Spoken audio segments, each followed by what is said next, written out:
اس لیے کہ یہ وقت اس کے سبب تھا، اس نے مسبب کو سبب پر مقدم کر دیا، جو کہ درست نہیں ہے۔ شارح کہتے ہیں یہ وقت سبب ہے۔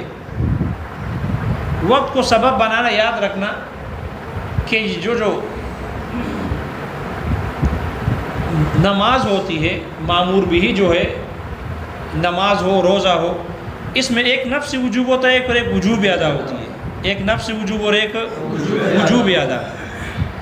یہ جو نفس وجوب ہے اس کے دو سبب ہیں، نفس وجوب کے بھی دو سبب ہیں اور وجوب ادا کے بھی دو سبب ہیں۔ نفس وجوب کا سبب حقیقی یہ اللہ تعالیٰ کی ذات ہے، یہ اللہ تعالیٰ کی ذات ہے۔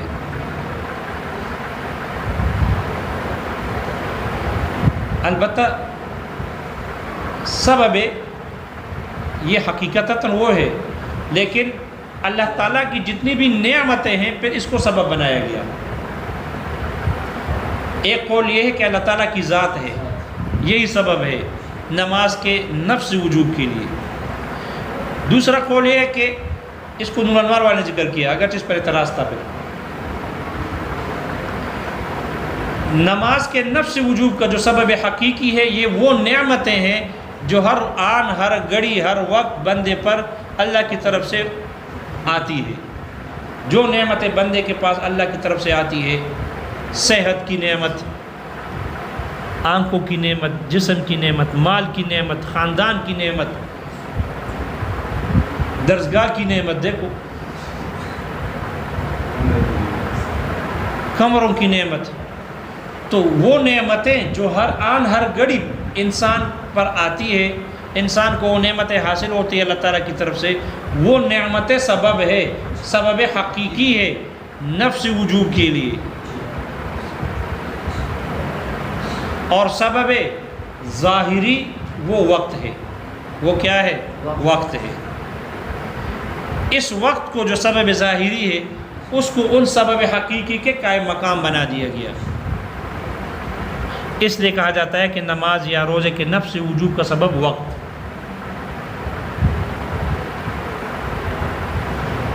اور وقت کو اس لیے سبب بنائے کہ ہر وقت میں آتے ہیں نعمتیں، ہر وقت، ہر آن، ہر گھڑی نعمتیں آتی ہیں، اس لیے ان نعمتوں کے لیے اس وقت کو قائم مقام بنا دیا گیا اس کے، اور یہ سبب ظاہری کو سبب حقیقی کے قائم مقام بنایا گیا، اس لیے وقت کو بنایا گیا۔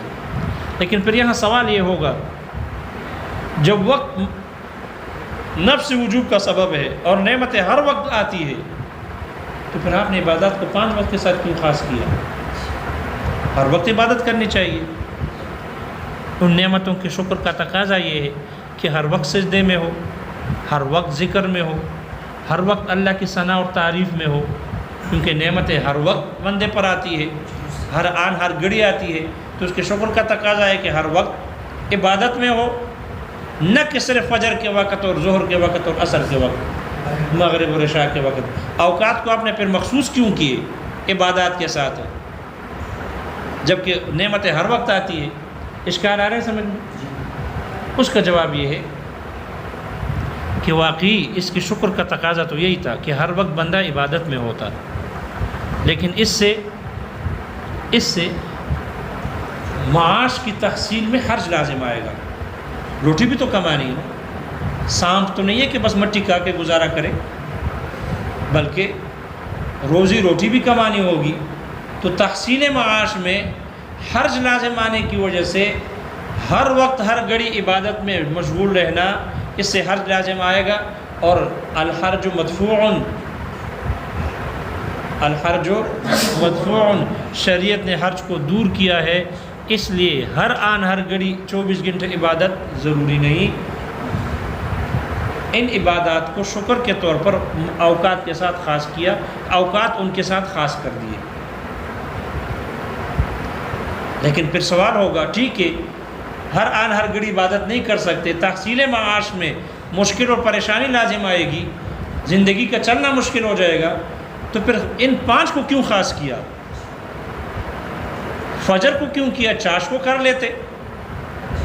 ظہر کو کیوں کیا؟ تھوڑا اور آگے آ جاتے، 11 بجے کا ٹائم رکھ دیتے۔ عصر کیوں کیا؟ مغرب کیوں کیا؟ عشاء کے 8-9 بجے رکھے ہیں آپ، عشاء کے 2-3 1 بجے کیوں نہیں رکھا؟ سوال ہوگا نا؟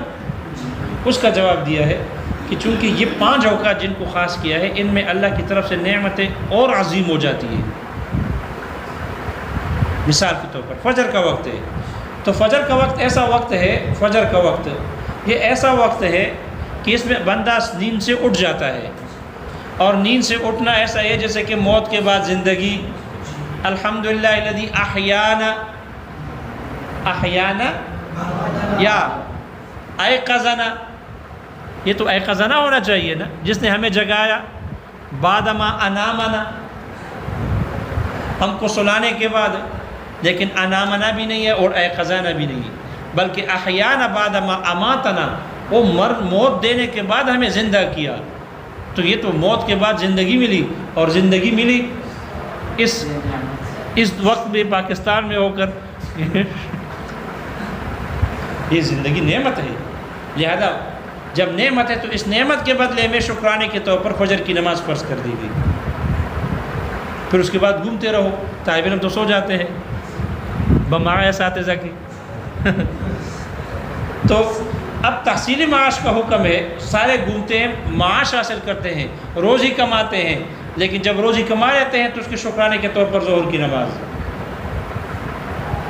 پھر عام عادت یہ ہے، سنت بھی یہی ہے کہ ظہر کی نماز کے بعد قیلولہ مسنون ہے کہ کچھ لمحے کے لیے سو جائے، قیلولہ کر لے۔ تو اکثریت اغلبیت سو جاتی ہے، اور جو سو گئی ہے تو ظاہر بات ہے عبادت سے، ذکر سے غفلت آ گئی، اس لیے اس کے کفارے کے طور پر عصر کی نماز فرض کر دی گئی۔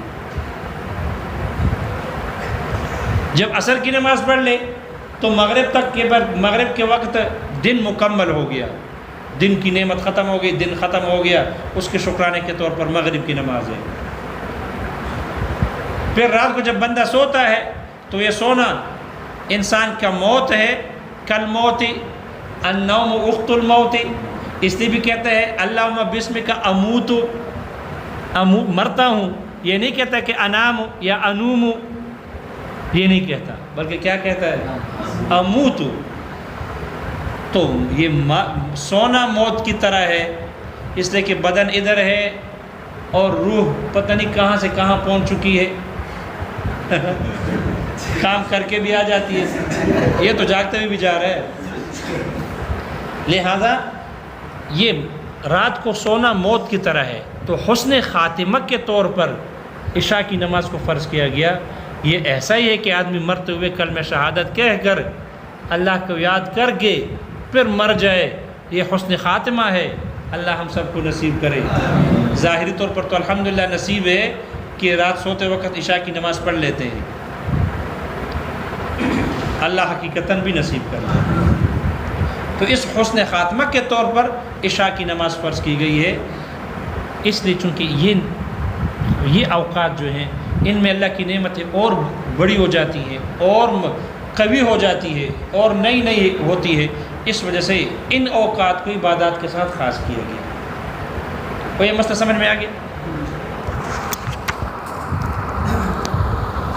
مصنف کہتے ہیں یہ جو قسم ہے، پہلی والی قسم معمول بھی جب مقید بالوقت ہو اور وقت اس کے لیے ظرف ہو، اس کے ادا کے لیے شرط ہو، اور اس کے نفس وجوب کا سبب ہو۔ نفس وجوب کا کیا ہو؟ سبب ہو۔ تو یہاں پر نماز کے وقت میں 2 چیزیں جمع ہو گئی، نماز اس کے لیے ظرف بھی ہے اور نماز اس کے لیے سبب بھی ہے، ظرف بھی ہے اور سبب بھی ہے۔ اور سبب ہونا اور ظرفیت اور سببیت بظاہر جمع نہیں ہو سکتی۔ کیوں؟ اس لیے کہ ظرف کا تقاضا یہ ہوگا کہ مامور بھی اس میں ادا ہو، اور سبب کا تقاضا یہ ہے چونکہ سبب پہلے ہوتا ہے مسبب بعد میں ہوتا ہے، تو سبب کا تقاضا یہ ہے کہ مامور بھی وقت کے گزرنے کے بعد ادا کیا جائے۔ ظہر کی نماز ظہر کے بعد ادا کی جائے، یعنی عصر کے وقت میں، اور عصر کی نماز مغرب میں ادا کی جائے، اس لیے کہ ظہر کا پورا وقت سبب ہے، تو اور سبب پہلے ہوگا، مسبب بعد میں ہوگا، اس لیے اگر اب وقت کے اندر پڑے گا تو ظرف تو بن گیا، سبب نہ ہوا، اور اگر وقت کے بعد پڑے گا تو سبب تو ہو گیا لیکن ظرف نہ ہوا، اور اگر وقت سے پہلے پڑھ لے تو نہ سبب ہے اور نہ ظرف ہے۔ لہذا یہاں نماز کے بارے میں وقت ظرف بھی بن گیا اور سبب بھی بن گئی ہے، اس لیے بظاہر ان دونوں کا جمع ہونا درست نہیں ہے۔ ظرفیت پر عمل کریں گے سببیت فوت ہوگی، سببیت پر عمل کریں گے ظرفیت فوت ہوگی، اور اگر دونوں کو چھوڑیں گے تو نمازی فوت ہو جائے گی، نمازی نہیں ہوگی۔ اشکال آ رہا سمجھ میں؟ اس کا جواب یہ دیا ہے کہ بظاہر تو جمع نہیں ہو سکتا، لیکن یہاں جو ظرف ہے یہ پورا کا پورا وقت ظرف ہے، یہ جو ظرف ہے پورا کا پورا وقت نماز کے لیے، مامور بھی کے لیے پورا وقت ظرف ہے، اور اس کے ادا کے لیے مطلق وقت شرط ہے، مطلق وقت یہ شرط ہے، اور سبب پورا نہیں ہے، سبب وہ جز ہے، جز لا یتجزا، وہ جز ہے کہ جو ادا کے ساتھ متصل ہے۔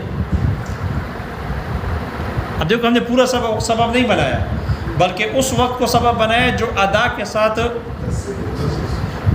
ساتھ جو جز، اور ایسا جز لا یتجزا اے لا ينقسم، ایسا جز ہے جو مزید تقسیم نہیں ہو سکتا، وہ جز اس مامور بھی کے ساتھ کہ ادا کے ساتھ جو متصل ہے وہ اس کا سبب ہے، اور وہ کون سا وقت کا حصہ ہے جو تقسیم نہیں ہو سکتا؟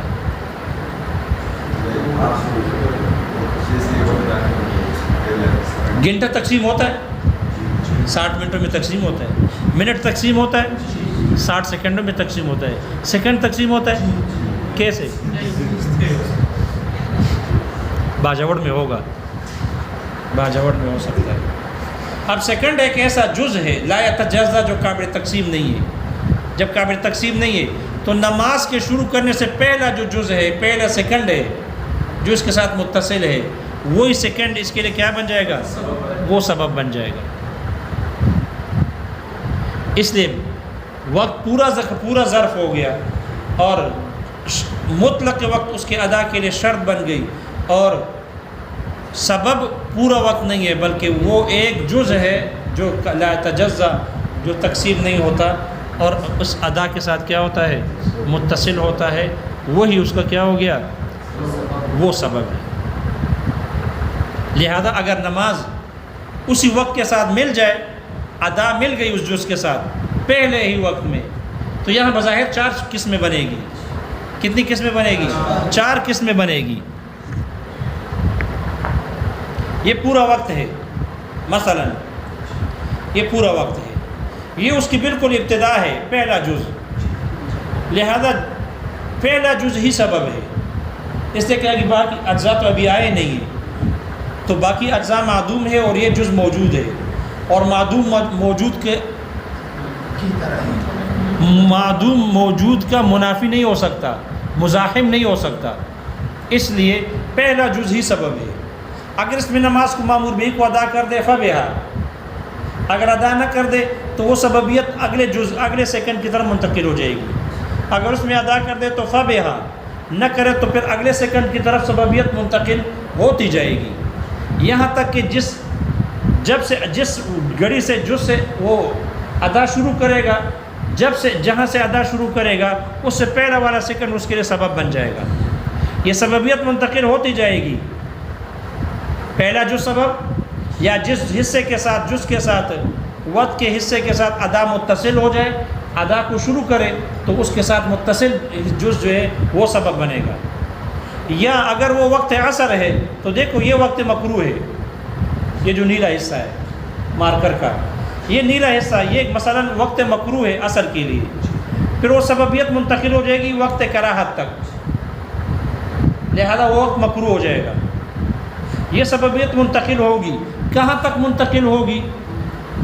اس وقت تک یہ سببیت منتقل ہوتی رہے گی یہاں تک کہ اتنا وقت باقی بچ جائے جس میں وہ مامور بھی کو ادا کر سکے۔ امام ظفر رحمہ اللہ فرماتے ہیں اتنا وقت باقی بچنا ضروری ہے کہ جس میں مامور بھی نماز ادا ہو۔ اگر عصر کا وقت ہے 4 رکعت ہے 4 رکعت ادا ہو، اگر ظہر کا وقت ہے 4 رکعت ہے 4 رکعت کی گنجائش ہو، اگر فجر کا وقت ہے تو 2 رکعت ہے 2 رکعت کی گنجائش ہو، مغرب کا وقت ہے تو 3 رکعت ہے 3 رکعت کی گنجائش ہو، 3 سے آگے سببیت منتقل نہیں ہوگی۔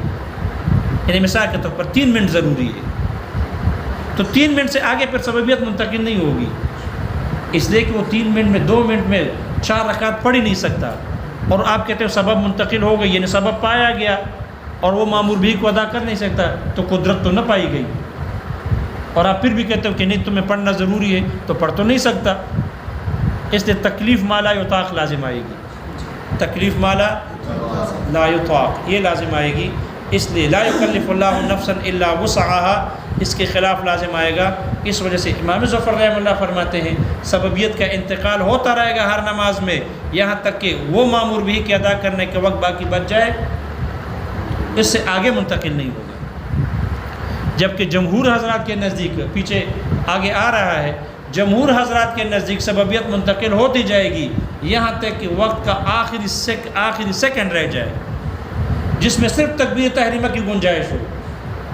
اگر تکبیر تحریمہ کر سکتا ہے اتنا وقت باقی بچ گیا اس سے آگے نہیں جائے گا تو مامور بھی اس پر واجب ہو گیا، قدرت پائی گئی، اس لیے کہ یہ عبادت ہے، نماز ہے، اور نماز کے لیے جو قدرت شرط ہے وہ قدرت ممکنہ ہے، قدرت مطلقہ ہے، میسرہ نہیں ہے۔ اس لیے امام ابو حنیفہ رحمہ اللہ کے نزدیک، جمہور کے نزدیک قدرت ممکنہ کا حقیقتاً موجود ہونا ضروری نہیں، اس کا توہم کافی ہے، اس کا توہم شرط ہے، یعنی ایسا ہو سکتا ہے کہ وقت کا وہ ایک لمحہ ایک جز وہ رک جائے اس بندے کے لیے کرامتاً اور وہ اس میں نماز مامور بھی کو ادا کر دے، اس لیے کہ کرامات الاولیاء حق،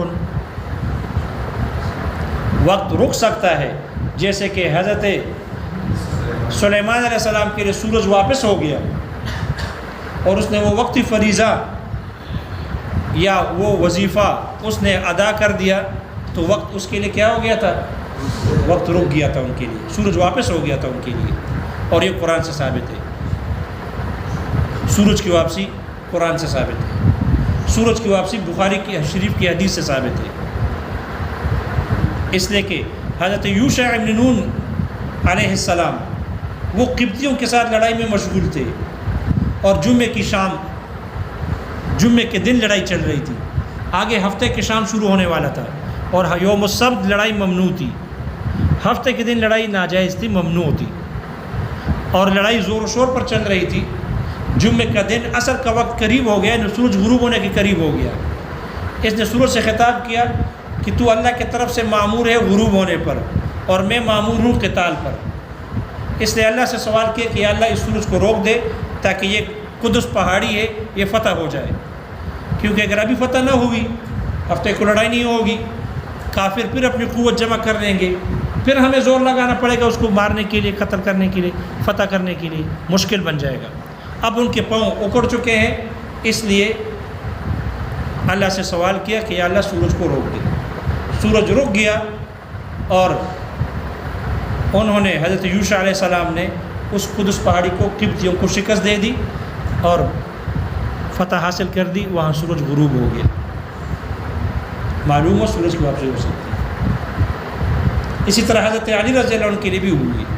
بہرحال جمہور کے نزدیک یہ نماز کے لیے وقت قدرت ممکنہ کی وجہ سے شرط ہے، قدرت ممکنہ ہے نماز کے لیے قدرت، اور اس کے لیے توہم شرط ہے، تحقق ضروری نہیں ہے۔ اس لیے اگر ایک لمحہ مل جائے تو اس میں مامور بھی کیا ہوگا، ادا ہو سکتا ہے۔ یہ مسئلہ سمجھ میں آ گیا؟ دیکھو کتاب میں ثم الامر المطلق عن الوقت، پھر وہ امر سے مراد مامور بھی ہے جو مطلق ہے وقت کی قید سے، کالامر بالزکوٰۃ، جیسے کہ زکوٰۃ کا حکم ہے، وصدقۃ الفطر والعشر والکفارات وقضاء رمضان والنذر المطلق لا یوجب ادا علی الفور، یہ علی الفور ادا کو واجب نہیں کرتا، فی الصحیح من مذہب اصحابنا، ہمارے فقہا کے مذہب میں سے صحیح قول کے مطابق. والمقید بالوقت انواع، اور مقید بالوقت کی چند قسمیں ہیں. نوع، ایک قسم ہے جعل الوقت ظرفا، جس میں وقت کو ظرف بنایا گیا، للمؤدى، ادا کی ہوئی مقدار مامور بہ کے لیے، وشرطا للادا، اور اس کے ادا کے لیے شرط ہے، وسببا للوجوب، اور اس کے وجوب کے لیے سبب ہے. وهو وقت الصلاۃ، اور وہ نماز کا وقت ہے. الا یرى، کیا دیکھتا نہیں وہ، انہ یفضل عن الاداء، کہ وقت ادا کرنے کے بعد باقی بچ جاتا ہے. فکان ظرفا، اس لیے یہ ظرف ہوگا، لا معیارا، نہ کہ معیار ہوگا. والاداء یفوت بفوتہ، اور ادا اس مامور بھی اس وقت کے فوت ہونے سے یہ فوت ہو جاتی ہے. فکان شرطا، اس لیے یہ وقت ادا کے لیے شرط ہوگا. والاداء یختلف باختلاف صفت الوقت، اور یہ ادا وقت کے صفت کے مختلف ہونے سے یہ ادا مختلف ہو جاتی ہے. ویفسد التعجیل، اور اس ادا کو جلدی کرنا، ادا تعجیل ادا یہ فاسد ہو جاتی ہے، قبلہ، اس وقت سے پہلے کرنا. فکان سببا، اس لیے یہ وقت سبب ہوگا مامور بھی کے لیے. والاصل فی هذا النوع، اس نوع میں، اس پہلی قسم کی میں اصل یہ ہے، انہ لما جعل الوقت ظرفا، جب وقت کو ظرف بنایا گیا، للمؤدى، مامور بھی کے لیے، ادا کیے ہوئے مقدار کے لیے، وسببا للوجوب، اور اس کے نفس وجوب کے لیے سبب بنایا گیا، لم یستقم، تو پھر درست نہیں، ان یکون کل الوقت سببا، کہ پورا کا پورا وقت سبب ہو، یہ درست نہیں. لأن ذلك یوجب تاخیر الاداء عن وقته، اس لیے کہ یہ اگر پورا وقت سبب بنائیں گے تو یہ ادا میں تاخیر کو، اپنے وقت سے ادا کی تاخیر کو واجب کرتا ہے، ثابت کرتا ہے. او تقدیمہ علی سببہ، یا اس ادا کو مقدم کرنا، اپنے سبب پر مقدم کرنے کو واجب کرتا ہے. فوجب، اس لیے ضروری ہوا، ان یجعل بعضہ سببا، کہ بعض وقت کو سبب بنایا جائے. وہو الجزء الذی، اور یہ وہی جزء ہے، الذی یتصل بالادا، کہ جو ادا کے ساتھ ملا ہوتا ہے. فإن اتصل الاداء بالجزء الاول، پس اگر وہ جزء اول ادا کے ساتھ متصل ہو جائے، کان هو السبب، تو وہی سبب ہوگا. والا، وگرنہ، ينتقل السببیت الى الجزء الذي يليه، ورنہ وہ سببیت منتقل ہو جائے گی اس جز کی طرف کہ جو جز ادا کے ساتھ ملی ہوئی ہے.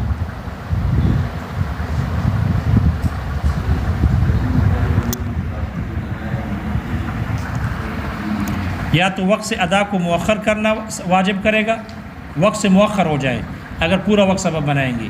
سبب پہلے ہوتا ہے نا، اور یہ بعد میں ہوگا، یعنی ظہر کے بعد نماز پڑھیں گے تو یہ ادا کو مؤخر کر دے گا وقت سے.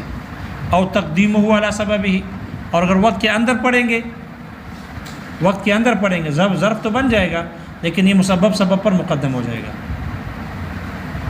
اس لیے کہ پورا وقت سبب ہے، واضح نہیں ہے. یا وقت سے بھی پہلے کر دے، وقت سے بھی کیا کر دے، پہلے کر دے، تو مسبب پہلے پایا جائے گا، تقدیم ادا پہلے ہو گئی سبب پر. دونوں صورتیں اس میں داخل ہو جائے گی. کچھ سمجھ میں آ گیا؟